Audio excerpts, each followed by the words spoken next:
What's going on, everybody? Thank you for tuning in. I am Wesley Krombel with Castlegate Group with William Ravis. Here's a few tips about how to be a successful real estate agent. Let's get right into it. Just to give a quick background as to who I am, my name is Wesley Krombel. I have my team Castlegate Group with William Ravis out of Connecticut, and I've been in real estate for 4 years now. I joined in 2017, and I have got to see quite a bit of real estate so far.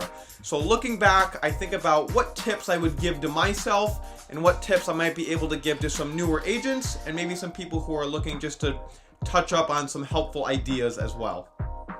Number one, be consistent. It is so simple and so easy, and yet there are so many people who aren't consistent, not just in real estate, but across the board. It is so important to stay consistent for a few reasons. One, you look professional. Two, people are more attracted to you because you look more professional and you know what you're talking about. Three, people can believe in you. They know that you're going to be there consistently, whether it's on time, for answers, and just simply being there. And number four, it's going to give you confidence. You're going to know what you're talking about. You're going to have an extra suave about you when it comes to real estate in general. Tip number two, make a brand about yourself. This is so important, especially now when there's extra competition in the market for real estate more than ever. If you don't build a brand, you will not survive. I don't say that lightly, and I don't mean that in a bad way. But it's survival of the fittest out here, and if you can't make a lasting brand about yourself, you won't last yourself. So, what I want to say is, try new things. Go out there, do something you haven't done before, whether it's a certain kind of video, or it's a certain kind of informational piece that you're sharing with your clients. Figure out a new way to reach out to your clients or your sphere of influence. Set new goals that you haven't done before, because if you don't change things and you don't expand, you're going to stay static and stay in place like the rest of the people will. By changing and evolving through time while the market is changing as well, will keep you standing on top at the end of the day. Number three, especially for the new agents, but anyone looking to learn anything new, you have to throw yourself into situations no matter what. It's the quickest way you're going to learn. It's the realest way you're going to learn.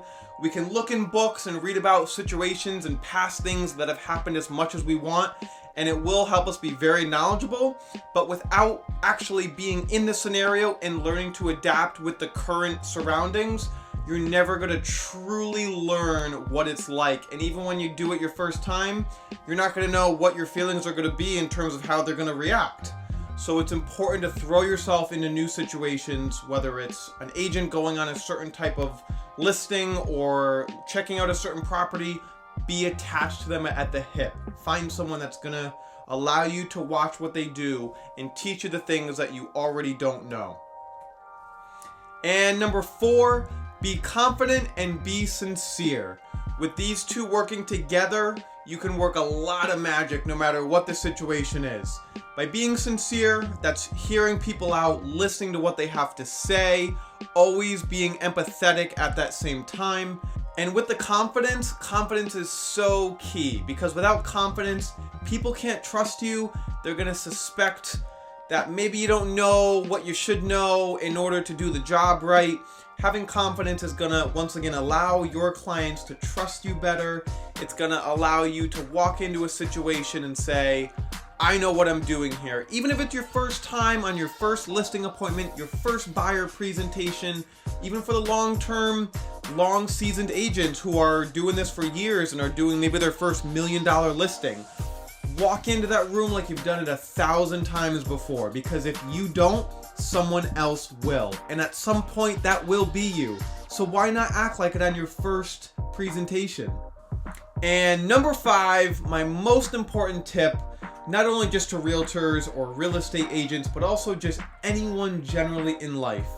Don't give up. Don't have the word failure or giving up in your vocabulary. Don't let it seep into your mind that you could back out or stop because you couldn't get the job done after X amount of attempts. I forget the guy's name, but the guy who made the light bulb, it was like 1,000 tries before he made it work. You know, the same thing with real estate. It's not like every day is a success. It's a constant roller coaster. And by just being able to not accept failure, it's going to allow you to turn those negatives and learn from them and be able to make that a success by learning and growing and becoming that much wiser and confident the next time that that same situation happens.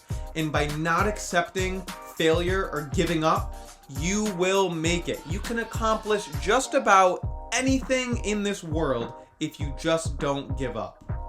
That's all, guys. I have so many more tips. I could get into way more specified detail, especially pertaining to certain situations in real estate that I've experienced so far.